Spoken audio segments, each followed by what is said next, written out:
Welcome to the Put on Waivers Media Group, home of the Put on Raiders podcast and the Student Body Right podcast. This is your place for the best breakdowns and the best insight for those who fight on and bleed silver and black. Now, here are your hosts, Dwayne Douglas and Ryan Holmes. And welcome, everybody, to the glorious episode of the Put on Raiders podcast. I'm your host, Dwayne Douglas, along with Ryan Holmes, and we are podcasting on the beautiful shores of the Pacific Ocean. Beautiful day out here in Southern California. PORSBR is my Twitter handle, and Ryan's is RHOLM22. Raiders are fresh off the bye week. We're into game week now. Have a salute to all the veterans out there on Veterans Day. And today is 22 years ago. Today was when I was sitting in my room in Connecticut, and Rod Woodson picked off the ball at the 1 yard line and ran it all the way back for a touchdown. And that's when I knew that that year the Raiders were going to be really good, because I was like, didn't that year they won 4 straight and lost 4 straight, and that was game 9 of the season, something like that. Yeah, I believe they started out 4-0. That was the Philip Buchanan year too, and then they lost 4, and then they turned it around. That was against Denver, right? Greasy. Yeah, Greasy threw that pick, and that was fun because you kind of felt the momentum of the season on that play for the Raiders. They don't have any momentum in this season or any of the recent seasons, but I'll talk about that. I hope they don't get any. And listen, I'm big on, if I go out, I mean, I don't think Ryan drinks at all, but I do. And if you do drink, get an Uber. Don't pull a Jack Del Rio. Get an Uber. Like we've seen Once it. A Raider, always a Raider. Always a Raider. We just get an Uber. Like Uber and Lyft, they will gladly pick you up, dude. It's the best money you'll spend out there. So CBS Sports had a story. I think it was Jonathan Jones. His name is. I remember the reporter's name. And he also got interviewed by Amy Trask, who works for CBS.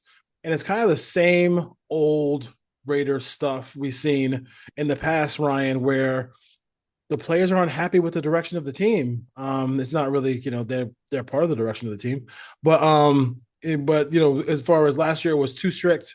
This year it's too lax. What are your thoughts about that article that Jones wrote for CBS and inside the Raiders locker room during this bye week? One, we're 9 games into the season, and the fact this is the second come to Jesus meeting this team has had this year is a huge red flag. You don't hear about this really from other teams around the NFL. Now the Raiders have had 3 in essentially a calendar year. Yep.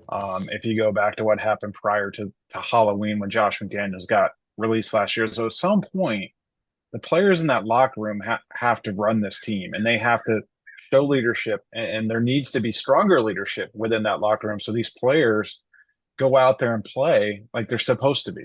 They can't keep blaming everything on the coaches. At some point, it falls on the players in the locker room. But for Antonio Pierce to have the turnover they had and basically let go 3 of assistants that he hired, and he had full autonomy, his words, to hire those coaches. Yep. And to have the players come out and talk about wasting time, lack of accountability, that surprises me, because I don't – the NFL week is short. Wednesday, Thursday, walk through Friday, get on a plane, play Sunday. The fact they're talking about wasting time, I can't imagine the practices and the schedule is much different during the final 9 games of last year than it is this year. So I'd really like more detail on that. We can stop the dance-offs on Fridays, and I think they have for the most part, because you haven't seen those videos the last couple of weeks. The cigars have been put away, rightfully so. But for the players to basically air their grievances, we'll say, again, like, the message isn't getting through. So you either need to change the players in the locker room or change the coaching staff. But this thing is steamrolling. And I said on the last podcast, I thought there was still like a 40 or 50% chance Antonio Pierce comes back. That was before the report. I'd say we're probably looking more at 20% at best at this point, because this organization needs to move forward next year.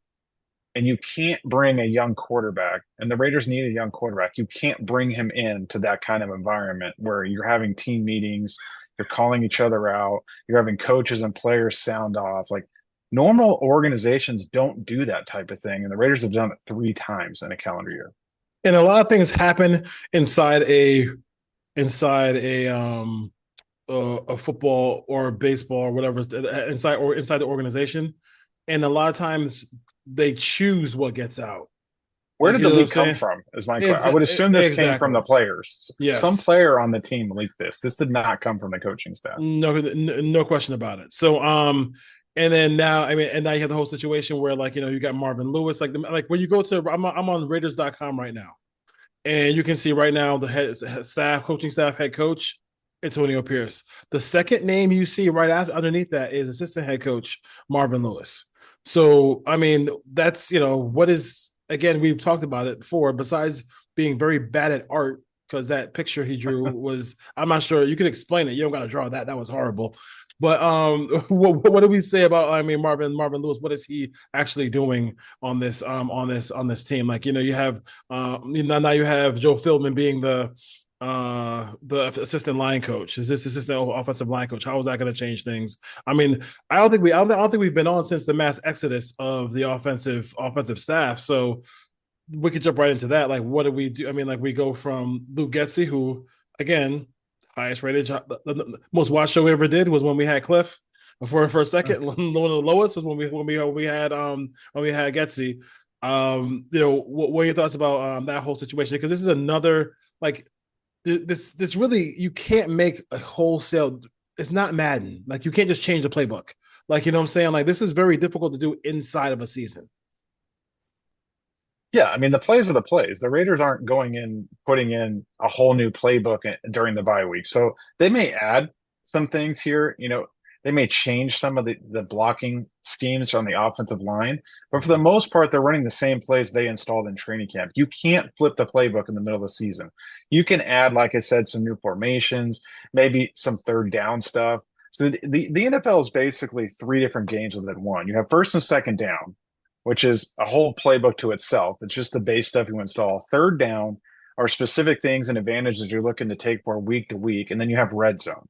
So they're probably going to attack, I would assume, the third down and the red zone part of this. Add, 3, 4, 5 plays for the red zone, 3, 4, 5 plays for the third down. And as you build through the next 7 games, you add a little bit here and there. But you can't, the first and second down stuff is going to look basically what it's looked like. And then when you get into the third down and red zone stuff, it's going to look, for the most part, the same. It's just going to come down to execution, or maybe, the timing of when they call plays. Don't call runs on 2nd and 20, those kind of things. Or outside screens. Yeah, or call a screen with no timeout left coming with 20 seconds left in the half. But maybe there's some personnel changes. Maybe, maybe Joe Philbin wants to basically move Jackson Powers Johnson inside full-time to center. Maybe they start looking more till next year, play some younger guys. But we'll see. As far as Marvin Lewis and Joe Philbin, Tom Coughlin, there's advisors all over the place on this team. It's one of the biggest coaching staffs in the league. And the fact that things are getting worse and not getting better is a huge indictment on Antonio Pierce. And the fact that he had to jettison, like we talked about, 3 coaches that he hired is a problem. I don't know what do you expect out of a mid-70s. What is Norv Turner, 72, 73? He hasn't worked in the NFL since 2019. What is he coming in? Actually, bring your father to work day? Like, I don't know what he's going to bring to this team that they don't already have in other capacities, unless he's coming in basically to help install some new third down and red zone plays. But you would think Scott Turner, who's been an offense coordinator in the National Football League and has worked in the league for years, he wouldn't need that. So I don't know why Norv Turner was even brought in. And at the end of the day, I didn't think they were going to make any changes. I thought Antonio Pierce was going to ride this out with what they had. But Antonio Pierce doing this right now during the bye week tells me his job is in serious jeopardy. I mean, he is 72 years old. He actually was at a golf tournament out here not that too long ago.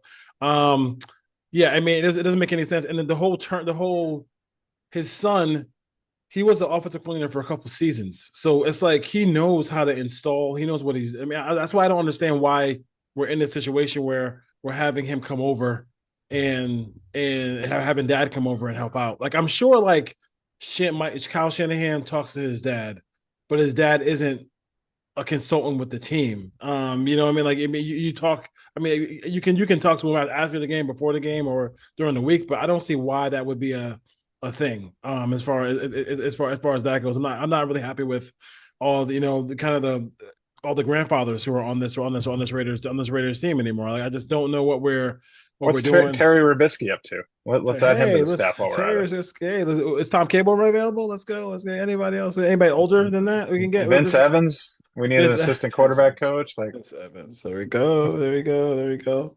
Oh my this, this God, it's worse. this organization needs to move forward, and they keep taking 2 steps backwards. It's Hmm. not 1990 anymore. It makes no sense. The getting these old guys just doesn't make. I don't mind having one guy because I think it's always good to get. Football's changed dramatically, but it's always good to get a perspective. You know what I mean? Open mindset, like what I'm saying, like to have some thoughts about like what you want to do, and just rub it off somebody who has a little bit more experience than you or a lot more experience than you. But this is just like ridiculous. It's just too many people. And like it seems like the chefs, like sometimes there's too many chefs in the kitchen, but ain't nobody cooking. Like Yeah. nobody's putting the oil in the pan or anything. So it's really bad stuff there as far as what the Raiders are doing. With the mass firing doesn't really make much sense. But it is what it is. We'll see what AP has up their sleeve. They know they get ready to go to Miami, probably the 10 o'clock game with the black uniforms on, 100 degrees. And then we'll see what they can do there.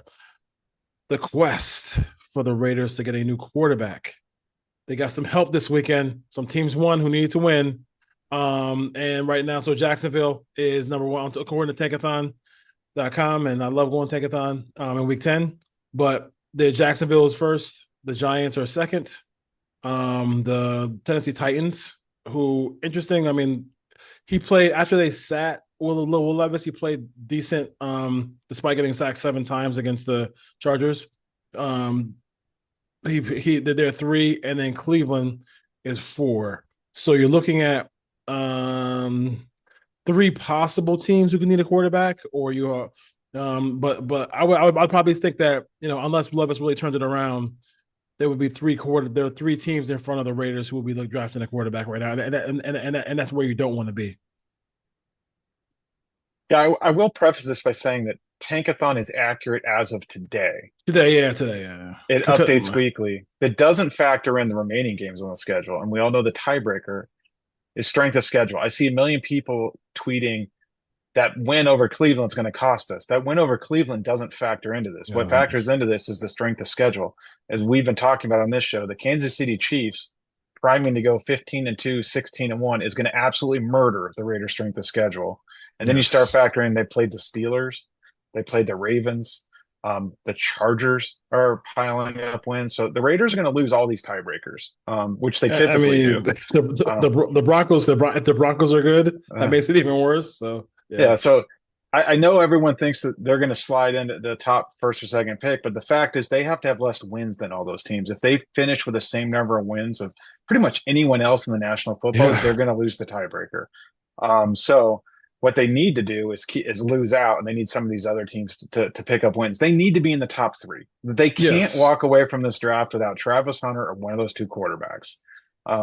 They need a real playmaker, and they really need a quarterback. But at this point, this quarterback class, everyone wanted to jump on it week 1, week 2, when there was not a lot of tape, there wasn't a lot of data, there wasn't a lot of stats. And now as we barrel through November, what looked like maybe 5 quarterbacks going in the first round might be 2, maybe 3.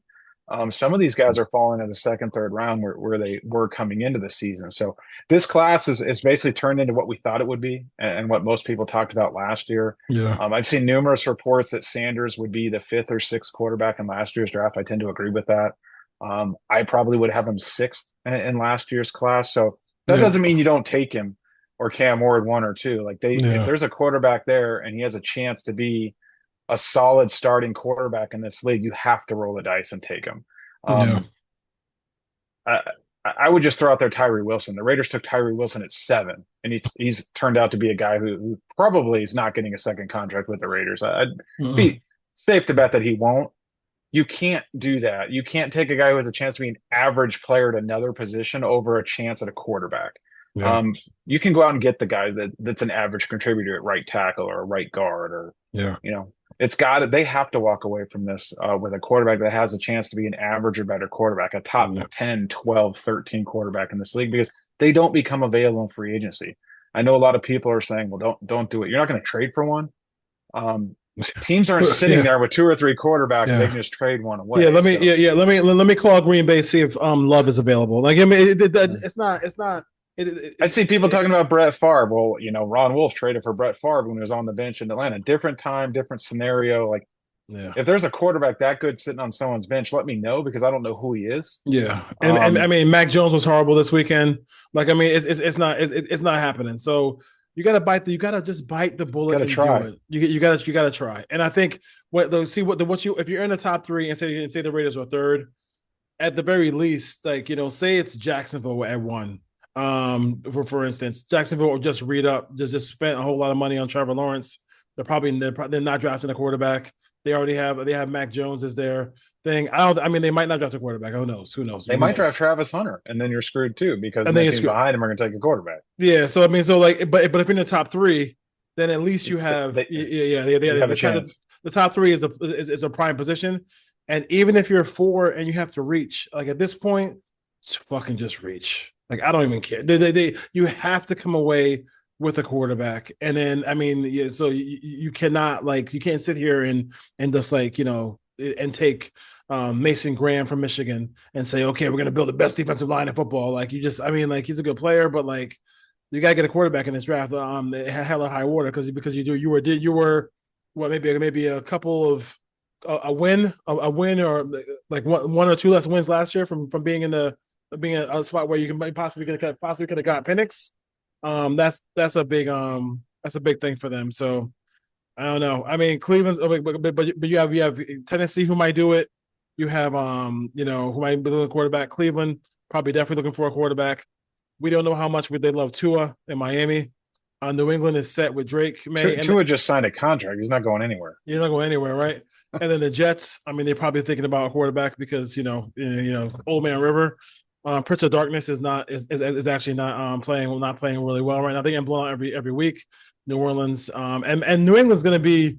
New England looks like to me that they're going to be good enough defensively where they're going to win like 5 or 6 games. So they're in almost every game they play. So I think they can still win some games. So we'll see how that goes. But yeah, I mean, it's crazy to think about it, and I know we go back and forth about the quarterback thing. Like, people get a little bit tired of it last year, but I think everybody pretty much knows now. I don't know why it took so long for Raider Nation to get on board, but it's just time to get a quarterback, and that's pretty much it. So I guess we want Miami to win tonight against the Rams.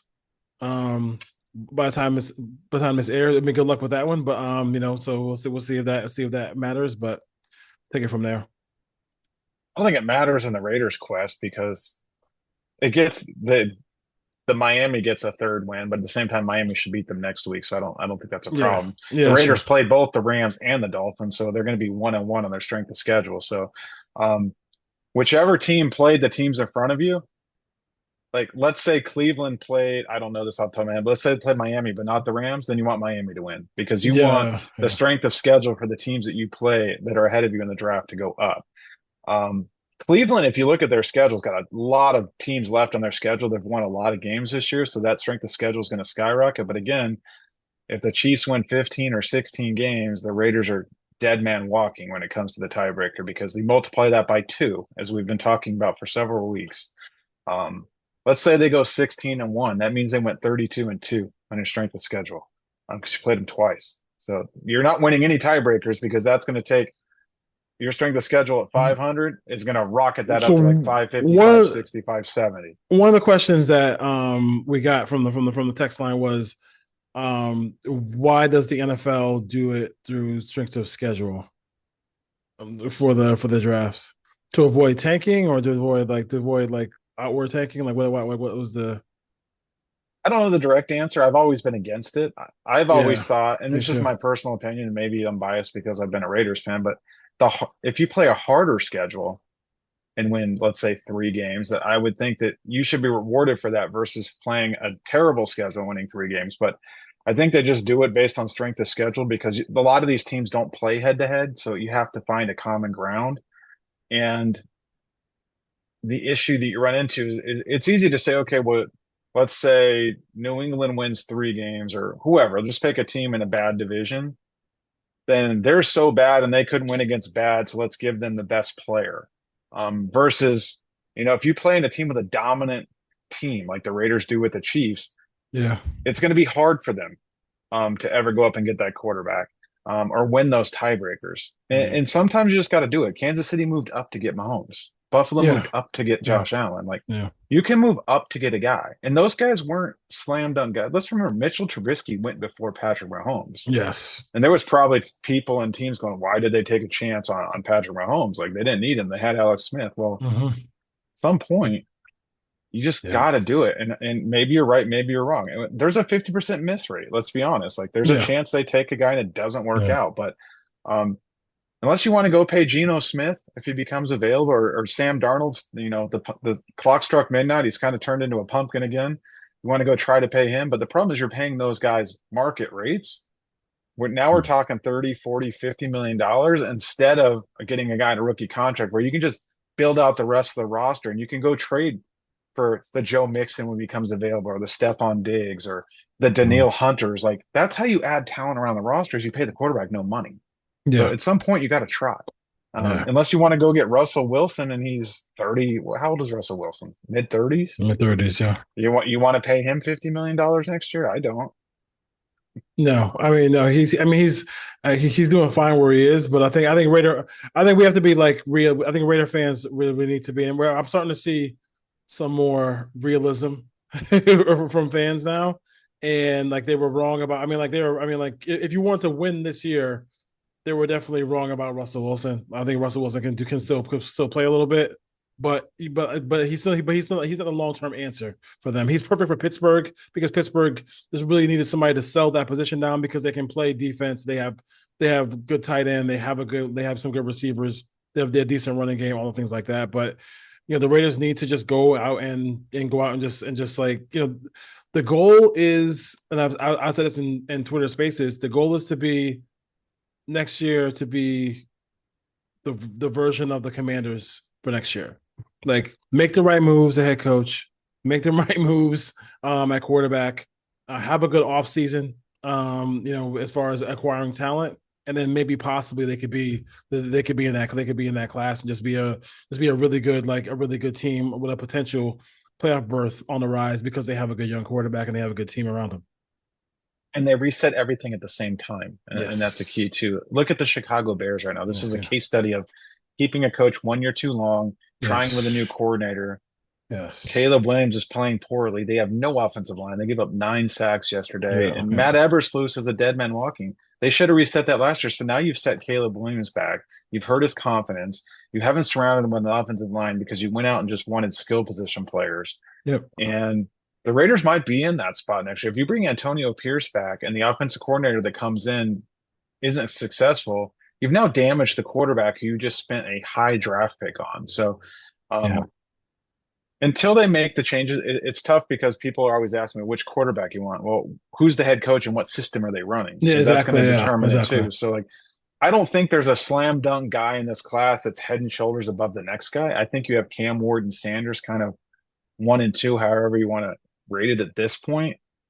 I still like some of the other guys. I don't know if I would take them at 2 or 3. Now, if the Raiders are picking 8, 9, 10, 12, that might be something different if they go on a little run. So there's so much to be played out here. It's hard to answer those questions on November 11th. Yeah. Let's see what this looks like January 15th, and then we can start kind of piecing this together. I know people want Ben Johnson. I'd love to have Ben Johnson, but let's be real for a second. You saw the reports last week by Adam Schefter that Ben Johnson is going to be very, very selective. Those were Adam Schefter's words. He asked for $15 million last year, which no team was willing to give him. So I don't think Mark Davis is in a position to pay a head coach with no experience $15 million. And maybe Ben Johnson doesn't like any of these quarterbacks, and he just says no, even if the Raiders get a top 3 pick. So It's going to be tough. I would think Ben Johnson would probably lean towards Chicago before he did, if that becomes available before a team that doesn't Yeah. have a quarterback. No. Jacksonville has Trevor Lawrence. Maybe he wants to work with Trevor Lawrence. So it's not a slam dunk. I know everyone's getting in a fever pitch over Ben Johnson. I would put the odds of Ben Johnson being the Raiders' next head coach at like 10%. It's not good. So they need to start looking elsewhere for a head coach next season Let's go. if they move on. If you're in that, since we're in that realm right now, talking about candidates. I mean, because like the game is the game this week. So I just want to just go over some head coaching candidates for this year, in 2025, real quick. Since you brought it up, I do think it's interesting that he's Ben Johnson wants more money than Coach Campbell. So I think that's pretty. Because I know Coach Campbell doesn't make $15 million a year, so I think it's interesting. But he is not. The way I look at Ben Johnson, I think it's off the table. I think a first-time head coach is off the table. I think it's off the table. Even a guy as talented as he is, I don't see him doing that, and I don't see him wanting to come to the Raiders. He probably wants to go to a stable situation. He's gonna have his pick of every job out there. Chicago is probably the close. Like if you look at the skill position players in Detroit, and then the skill position players in Chicago. Or Chicago, or Chicago, he can just jump in and say, okay, Laporta, I can maybe try to replace Laporta with Clement. I can do. I got DJ Moore. I have I got Sun God. Like I can do. Like he can Roma Dunze. Yeah, Roma Dunze, whatever. I mean, he has some pieces there where he can work with. I'm going by this is off the website. He doesn't have Detroit's offensive line. And that's close to that. And that's where I know 100%. And that's where I like a Doomsday, the talent, the prospect. But I with all those offensive linemen available, I think after I pick Caleb, I think the first thing I'm going to do is take one of those talented offensive linemen that they had last year. Todd Monken is the offensive coordinator for the Ravens. Be a first time head coach. I don't think so. I know a lot of Raider fans love they're starting to really take a liking to Aaron Glenn. He would still be another first time guy. And he's a defensive guy.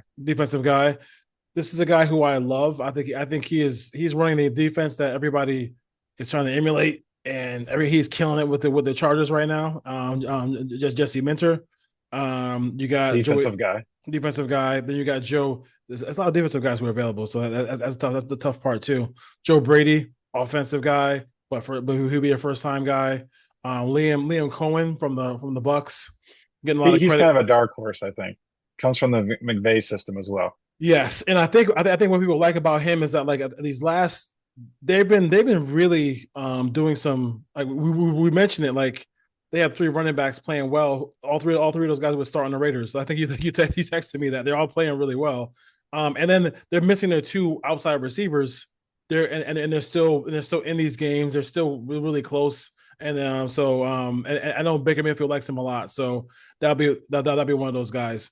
So the guys who have coached before, had coaching experience before, would be Kingsbury, Flores, and then Vrabel would be the guys who because will be some guys as well too. So I mean, I would be open to Cliff. Flores and Vrabel, defensive guys, but I mean, like I said, they've coached before. I think all 3 of those guys probably, you can make an argument for them getting into another opportunity.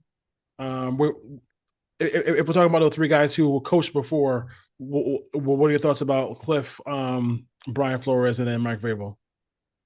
First of all, I would have a hard time seeing Mark Davis hiring a first-time coach that's never coached before on the offensive side of the ball. Yes. I just think there's just too much at stake to bring in a guy who you don't know enough about. Yep. Kingsbury, I could see, but after what happened last offseason, unless he loves one of these other quarterbacks, like neither Sanders or Warder gives you the athleticism that Kyler Murray or Jaden Daniels had. Yep. So I don't know if this would be the right spot if he wants to leave Jaden Daniels, where he's having a lot of success right now.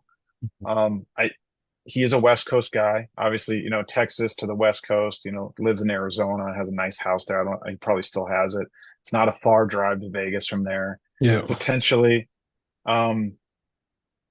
got to remember Tom Brady's going to be involved in this as well. So I Yes. think everything being said equally, go get a veteran coach. To me, it doesn't matter what side it's on. Do they have enough connections to one, Yeah, get an yeah, experienced play yeah. caller that runs a system that they can take advantage of, but two, has enough connections, and this is where Antonio Pierce failed, to go get the young upcoming guys to add to your staff that you Yeah. can groom to take over if you do lose a guy in a year or two. I know that's, so far down in the future. In the future, I know the most Raiders head coaches don't make it 2 years, let alone bring a guy in that you can groom to replace the offensive coordinator. But Antonio Pierce filled this staff full of dinosaurs. And when he got rid of some dinosaurs, he had nothing left but dinosaurs and went and hired another dinosaur. Like, Yeah. there's no young and creative guy on the staff that they could promote or develop. So I would lean towards Vrabel and then hope for that he has some connections within the league to bring in an offensive coordinator.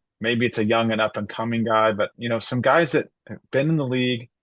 Jesse Minter, to me, like, being in the college game, being around these offenses, having success now, like, maybe with Harbaugh's help and John Harbaugh as well to build the staff.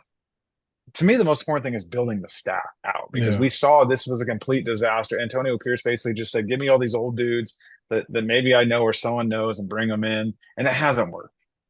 So it's going to be tough. I know the idea would be to bring in a young offensive minded guy, but I just don't see Mark Davis going with a first time coaching. And after this disaster of a season that happened, think of the first time coaches he brought in. Dennis Allen, that didn't work out. No. Antonio Pierce, that didn't work out. He had some success with Jack Del Rio, had a little bit of success with John Gruden, had no success with Josh McDaniels. So we'll see. I would like Liam Cohn is interesting to me, but I just don't see the Raiders hiring a first time coach this cycle if they move on from Antonio Pierce. If they had if it was a different situation, I would definitely be interested in him. Like he really intrigues me a lot. The more and more I watch, because the more and more I watch the Bucs play, and watch that offense. Yeah, he's creative. I like him on the dark side of it. So we'll see. I would add. You asked about Flores. Flores would be a candidate I wanted to talk to 2 cycles ago. Yeah, obviously he has issues with the league. He's going to bring in a defense and be aggressive. They're going to get after the quarterback. They're going to create turnovers. He's coming from Minnesota, and Minnesota has Kevin O'Connell, who came from the Rams, McVay system, again, young up-and-coming coach that's had a lot of success. Maybe there's some offensive pieces on that staff he can pull with him. It's just the relationship he had with Tua. That relationship just did not go well. And again, handing a rookie quarterback over to Brian Flores after what we saw in Miami doesn't excite me as much. And, the name on that staff is Josh McCown. Like, could they bring him over as an offensive coordinator? He's the quarterback coach there. The Texans almost hired him as their head coach when they hired D'Amico Ryan. So, like, I could see him getting offensive coordinator interviews next year. And he's not calling the plays in Minnesota, but he's been around that system.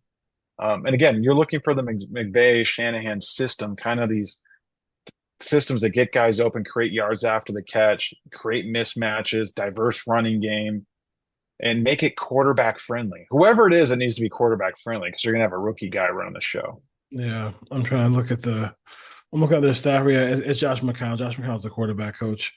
He called plays before with Texas. He was in the league forever as a quarterback, but I don't think he's ever been an offensive coordinator. Yeah, so that'd be something where I'd be worried about him not calling plays for the first time. But I mean, there are some guys who have been doing that, and had some success as well too. Wes Phillips is the offensive coordinator, but we all know that O'Connell calls plays. He's a play caller there as well. I didn't realize Mike Patton was here's what I like about this staff in Minnesota. Like they Kevin O'Connell is the head coach, whatever, and everybody is fairly.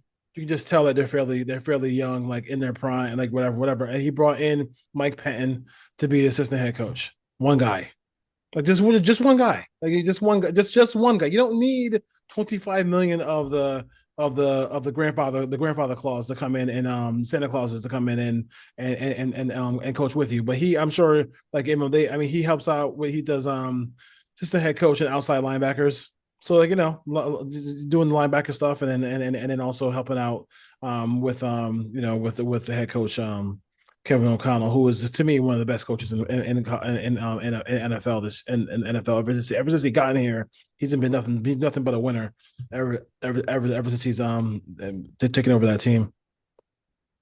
I think too, if you look at it from the roster standpoint, like we haven't seen any of these soon to be free agents get extensions. And I think part of that is Tom Telesco doesn't know what systems they might run next year. So Yeah, I know that's people true. want to run out and re-sign Robert Spillane. They want to run out and re-sign Nate Hobbs and Divine Diablo and Trayvon Merring and all these guys. But what system are they running? The Raiders right now are running a heavy zone system. Like if you go Yeah, to a heavy man defense, then Nate Hobbs kind of be, and I love Nate Hobbs for the player he is, but he's not going to fit on a defense that's going to yeah, play a ton of man covers inside, and he's not going to move outside in a man system. So um, that's going to be a concern too. Like I'd love to lock up some of these guys because if you start losing a lot of these free agents, and there goes most of the depth on your team, you're talking another couple years to build a couple more draft classes. So yeah, um, it's going to be interesting because if Antonio Pierce goes, I think Patrick Graham goes as well, and then you're starting a whole new staff over from scratch. But maybe the team needs this, and then where does Max Crosby fit into that? Obviously, I'm not moving Max Crosby for anything short of 3 or 4 first round picks, and I don't want to yeah, move him at all. yeah. Me either. But then where does that, does Divine Diablo fit in? Where does, like I said, where do all these free agents fit in if the defensive scheme changes?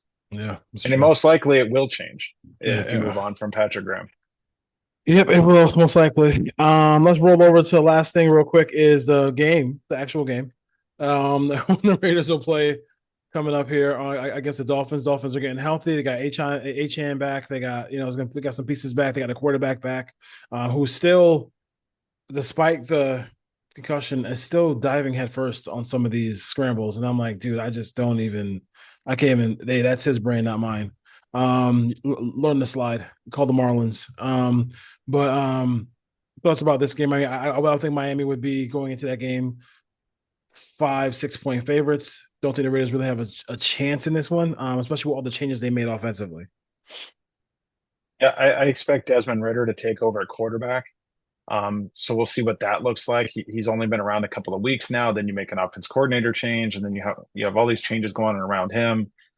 The Raiders' offensive line is shuffling around. We don't know if Andre James or Dylan Parham are healthy. Yeah, But I think the big thing here is the Dolphins' run game, the speed that they have at the running back position, yeah, and also the way that offense is constructed, like getting the ball to these playmakers in the middle of the field with space where they can run, whether yeah, that's Waddle, whether that's Tyreek Hill, whether it's swing passes to the outside to Devin Achane. The Raiders have a big problem covering guys over the middle of the field. We've seen teams take advantage of that. And I think Miami's going to be dialed into that. I have a hard time seeing the Raiders go on the road and beating the Dolphins next week. Even though the Miami's on a short week, they're going to be at home. I, yeah. I just don't trust this. The Raiders can't run the ball. You have a new quarterback, a new offense coordinator, and the defense has been playing poorly. That's a recipe for success for a lot of failure. Yeah, that's crazy times as far as the Raiders offense goes, and I think defensively, like that, the whole zone. I mean, they obviously don't have the capabilities of covering this team man to man anyway. The foot speed's not there, so you got to play zone, and that's just going to be. He's a very good anticipatory. He anticipates his passes very well. He's comfortable in this offense, so we'll see if they can get any pressure and do what they got to do to keep this game close. That's it really. I mean, I don't know. I'm Raider Nation. I really don't know as far as this game goes. I can't spend a lot of time on that game because I just don't feel like they're going to be competitive in this game. I think it's going to be a tough game, especially if Miami wins tonight. They want to try to maybe get to 9-8 and back channel their way into the playoffs with a late run. It might be too late for them, but we'll see what they do. By this when this game and when this show airs, you already know whether Miami beat Miami beat the Rams. As far as that is. Let's see here. A6 last question. Mitch from the A60 want to know which quarterback we like better as far as Cam and Sanders. I think a couple things real quick about the Colorado program. Period. Just like I think I was wrong. I think a lot of people were wrong. Like he's doing a good job. Like he doesn't let it. Like you gotta let that ride. I mean, I remember like 2 years ago they were probably the worst team in Division One, and 4 wins, 7 wins to now. The 4 wins last, I think 4 or 5 wins last year, and then now they control their own destiny to get to the playoffs. Like that's a huge jump, and the quarterback is a big part of that. I think the receivers are a big part of it over there. They have Dude, 3 guys that have a chance to play yeah, on Sunday. Webster, Yeah. that little, yeah, Webster's gonna be a And problem. Shepard's pretty good too. Yeah, so they did a good job. I like. I mean, obviously, you're right about that too. I mean, you can't. It does, especially with him being a pocket passer too. That does help as well. But what are your thoughts about the quarterbacks so far? Yeah, I think they both have a chance to be solid. I don't think either one of them is a slam dunk top 5 guy in the NFL 3 or 4 years down the line. I think you can win with both of them. Yep. I think you're still going to have a pretty good roster around them. They're 2 totally different quarterbacks. Yeah. So, like I said, it depends on the system you run. We've already broken down Cam Ward. I think some of the issues that I had with Cam Ward, if anyone watched the Todd McShay thing he put out last week, a lot of the same things on film. Then he holds the ball. He likes to get outside the pocket and make big plays. I don't know if you can survive in the league that way. He's going to have to be better within the pocket. Yep. I think Sanders is better within the pocket. Now, he holds the ball too. He takes sacks. I don't see an elite athlete. I don't see elite arm strength, but he's a guy that can function and play the position of quarterback. He can run just enough to create some scrambling with his legs. He has just enough arm to be a threat to put the ball at different levels. He has now last week he threw a lot of screens and went for touchdowns. Like he has an elite playmaker and Travis Hunter that he can just get away with stuff that other quarterbacks can't. Yep. I still think he's going to be somewhere in the Geno Smith type quarterback if you're okay with that. Like a guy, the way Geno's playing now, not obviously how he played earlier in his career, but a guy, if you give him enough time in the pocket and you give him enough weapons outside, he can win a lot of football games. Yeah. Is he going to be able to go out and athlete his way into it? No. I do have a little bit of burn for Jalen Milroe. I'd like to throw him in there, but you'd have to completely revamp your offense. You'd have to basically go the Todd Monken route and the Greg Roman route where you're going to have to incorporate his legs a ton. Now, my issue with Jalen Milroe is he has a very strong arm, but like his throwing motion is kind of stiff. He can't really layer the ball in and get him up over the linebacker down in front of a safety. Like there's not a lot of loft on the ball when he's throwing the deep ball. He'll overshoot guys. But he looked really good against LSU and Georgia, and his legs are the athlete that he is can just fix so many problems. Like you're going to have to run the ball on first down, run the ball on second down. You get into 3rd and 3, 3rd and 5. Like he can just get out and get a first down whenever he wants. Yeah. Now it's not going to be fun to watch. Like you're not going to be able to break it down and say, why is he not his back foot hitting and getting the ball out to this quarterback? You have to be patient. There's a chance. I don't know what kind of chance, but there's a chance he's some version of Lamar Jackson. Whatever you feel about Lamar Jackson, he might win his 3rd MVP this year. So you'd have to, like I said, you'd have to beef up the offensive line. You'd have to get a really good running back. You'd have gotta go all in. All in on that type of quarterback in that system. Yeah. You have to play really good defense for the first couple of years while he's learning how to play quarterback. Is it worth it to do that? He may not even come out. But if those other 2 guys were gone, I would consider him probably – he's in the mix for the 3rd quarterback in this draft. I don't expect Nussmeier to come out. I expect him to go back to school. Cam Ward, big plays. Like I said, you're going to have to live with some inefficiencies within the pocket. It's a low release. He's not an elite athlete either. Like he can scramble just enough. I think the toughness that Cam Ward has, his ability to bring his team back in games, those are selling points. He does miss a lot of throws that he probably should make throughout the course of the game in the pocket. He turns down a lot of throws. Turns down throws. Yeah. And then Sanders is a safe one. If you want a guy who you want to play inside the pocket and read the defense and get the ball out on time mostly. But like I said, there's not elite tools here. It's not an elite arm. It's not an elite athlete. It's not an elite scrambler. But his advantage is probably processing and the mental side of it, which is good with Tom Brady around. I'm not saying he's Tom Brady, but again, he's probably if I had to stack him up, I would take the first 3 guys last year, no questions asked over either one of these guys. I would probably take Penix over both of these guys as well because at least he has an elite arm. And then I would probably still take JJ McCarthy, better athlete than both these guys, live arm, younger, and I would probably lean that way as well. So I would probably put both those guys ahead of Bo Nix. That's probably if you throw them into last year's draft. Yeah, I mean, Penix would be the first quarterback taken if he was in this draft. So Yeah, yeah, no doubt. which shows you how strong last year's draft was. As far as quarterbacks go. All right, Ray Nation, take care. Have a great day. If today was a super chill day. So hopefully the Raiders will. I hate to say what I'm gonna say, but like, hey, hope they continue their trajectory down so they can get because like this has to be they gotta have an opportunity to get a quarterback, and it's really the only way to get one is to do what Washington did last year in Chicago and all these other teams and in the National Football League.